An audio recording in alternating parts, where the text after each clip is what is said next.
ठहरे चल अरे बिल्कुल या बाग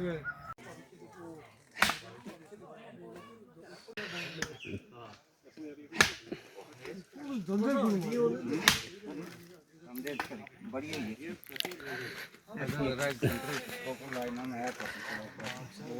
वो कपड़े ऐसे अगर मारो अभी कंसर्ट दिखाऊंगे कि सोया पिया ना ऐसे गारे मोटे ना 10 मोटे ना ऊपर साफ गुना काला पड़ी के मार एक छाल मार रहा ये सिरा रहा